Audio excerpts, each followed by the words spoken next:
Welcome back to another episode of CyberPunk Edgerunners Unveiled. Last episode we recapped the series and explained the show's plot. Now we're gonna start theory crafting. First, do your boy a favor and leave a like on the video. It helps immensely with the algorithm and is much appreciated. Now, while watching the show, I noticed the reoccurring theme and constant lingering danger that was cyberpsychosis. This paralleled by the constant incentive and motivation to modify oneself to either fit in or combat other modified people. Examples for this coming from the show's intro with the Cyberpsycho soldier James Norris as he massacred the Midnight City police and is eventually put down by Max Tech, the show's SWAT team for cyberpsychos basically. The next example would be in everyday life and society. David's family is poor. His mother only could afford his tuition because she participated in black market sales basically, which is how David obtained the Sandevistan in the first place, but we'll get back to that. Being poor in this society is not only the same as in real life. You don't have the tools nor opportunity money can afford. You're also helpless. David received a MMA level beating from Katsuo, who not only had the software but also modified hands as he mocked David for trying to fight him with organic knuckles, even saying he'd need to chrome up to even matter.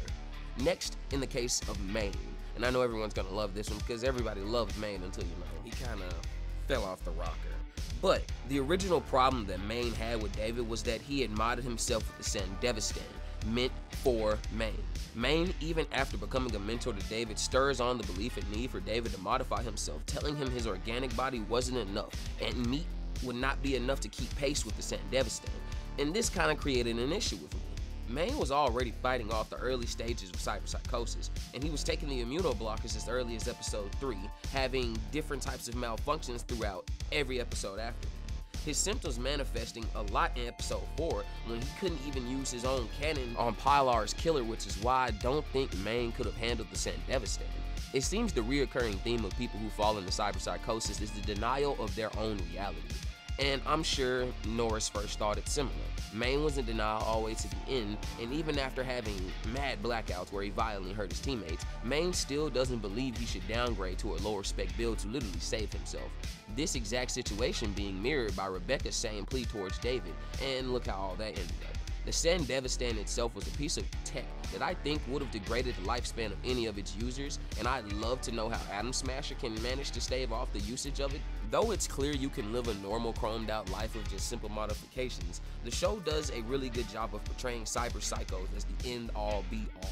When Rebecca's brother was slain in the alleyway, it was a cyberpsycho, this being the first casualty in the crew and shocked David the most. I think this is where he started to understand exactly what Maine meant when he said he would need to upgrade himself. And then there was the cyberpsycho David 180 trick-shotted in their rescue mission after the time skip. And though this individual was never actually named, I'm pretty sure he was the only non-Sandevistan user we see react to David's movement. But this case shows David prevailed against another cyberpsycho, very reminiscent of him slaying Pilar's killer.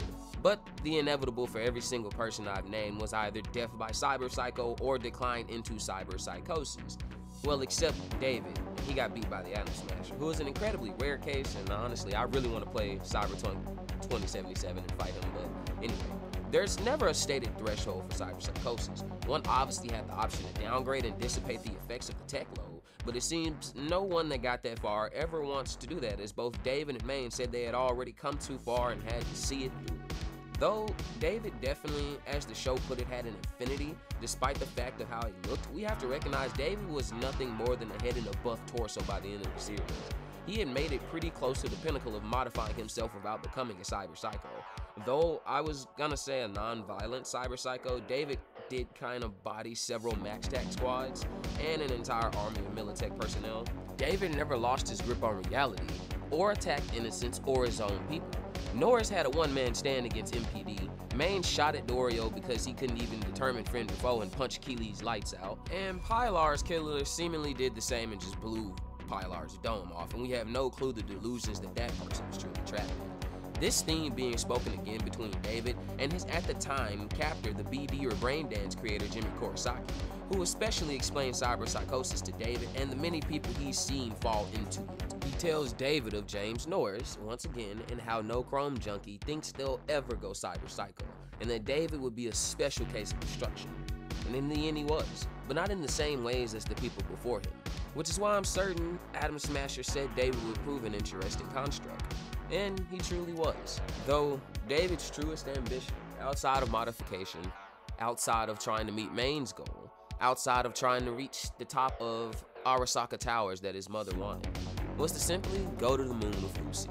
Lucy being somehow also a way to prevent the cyberpsychosis from currently taking control of David.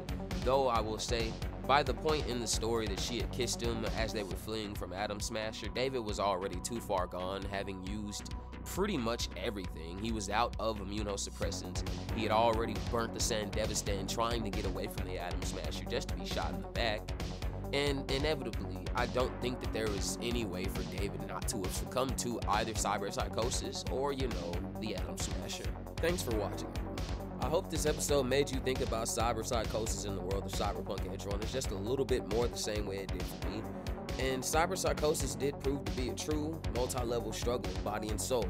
It always ended one of two ways. You either lose yourself forever, or die, knowing which way